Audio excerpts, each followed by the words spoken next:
Thank you very much. I am reading this statement on behalf of my colleagues, the senators, including the petitioner number 2, who is the Speaker of the Senate. This is a press release following the filing of the Senate by the Senate of a petition to challenge various unconstitutional laws. Ladies and gentlemen of the Fourth Estate and fellow Kenyans, we have the honor and privilege to address you today. This day will be remembered in the history of devolution and constitutionalism in this country as the day when the Senate, the institution that represents the counties and serves to protect the interests of the counties, and their governments took necessary steps to push back the forces that seek to undermine the system of devolved government that this country chose for itself when it promulgated the Constitution of Kenya 2010. The Senate has this morning filed a constitutional petition in the Constitutional and Human Rights Division of the High Court to challenge all the laws that have been enacted unconstitutionally since the inception of the 12th Parliament through the systematic and deliberate action of the National Assembly, which has flagrantly disregarded the legislative process that is clearly set out in the Constitution. The Constitution, in recognition of the bicameral structure of our Parliament and in order to secure the devolved system of government, provides for an elaborate legislative process that sets out the manner in which legislation is to be processed, not by one of the two houses, but by the two houses of Parliament. We, however, find ourselves in the place where the National Assembly has, since the inception of the bicameral Parliament, failed to observe the procedure as laid down in the Constitution.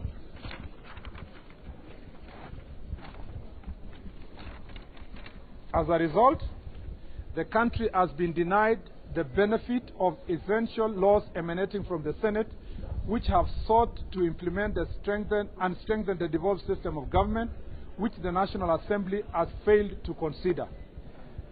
2, resources that legitimately belong to the counties have been centralized through the legislative fiat of one house, the National Assembly. 3, they have been clawback on the mandate and the powers of the counties. 4, draconian and outrightly unconstitutional provisions of law have been enacted through omnibus laws that have been passed unilaterally by the National Assembly without reference to the Senate. And usually these are called state statute law miscellaneous amendments. There has been an attempt to emasculate the counties and the institutions that have been established by the Constitution to ensure the well-being of the counties. Kenyans, that is number 6, Kenyans have been denied their constitutional right of public participation in a bicameral environment. And 7th, the Constitution has been interpreted and applied in a narrow, restrictive, and prejudicial manner that promotes the interests of the centralist ideology as opposed to the principle of devolution, which is a central pillar of the Constitution. Kenyans will recall that in 2013, on account of similar disregard for the Constitution by the National Assembly, the Senate sought for an advisory opinion from the Supreme Court. The Supreme Court, in its advisory opinion, reaffirmed the role of the Senate in the legislative process, and particularly in the consideration and passage of bills concerning county governments, and gave clear guidance to the House of Parliament on the legislative process. It's important to state that since the Supreme Court advisory opinion, the Senate has, over the last 6 years, deployed every effort to seek to ensure that both houses of Parliament proceed in accordance with the advisory opinion. The Senate has actively engaged the National Assembly and has repeatedly made various proposals to ensure compliance. However, despite this, there has been continued and persistent non-compliance with the directions of the Supreme Court by the National Assembly, a state of affairs that has greatly undermined devolution and constitutionalism. Without going into specific details of the petition, which is now before the Constitutional and Human Rights Division of the High Court, by this petition, the Senate seeks to set out the correct position in law on the issues that have arisen in the legislative process to ensure that devolution is not jeopardized through the lawmaking process and to promote the integrity and sanctity of the bicameral structure of Parliament and the devolved system of governance as established in the Constitution. The petition, therefore, seeks a declaration that a total of 24 acts of parliament that have been passed by National Assembly are unconstitutional, null, and void for the violation of Articles 96, 109, 110, 111, 112, 113 of the Constitution. We are confident that the High Court will rise to the occasion and will deliver a decision that advances the rule of law and good governance in our country.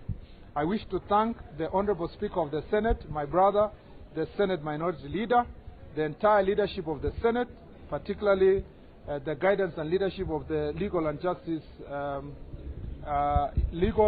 Justice and Human Rights Committee, and all colleague senators who have fully supported this process in a bipartisan manner and have actively participated in this process. This lawsuit is for every Kenyan who fought so relentlessly for a government founded on the essential values of equality, democracy, social justice, and the rule of law. It is for everyone who believes in the power of devolution to promote equity, development, and progress in this country. This case is for us Kenyans and for the welfare of the future generations. In conclusion, I reiterate that the Senate's commitment to safeguard devolution and the Senate's devotion to Kenyans who bestowed us with the noble and solemn duty of protecting the interests of the counties and their governments. The Senate remains to be the voice of the people and will always heed their call and concerns as it is seeking to do through this court case. God bless Senate, God bless Kenya, God bless each one of us. Asanteni sana.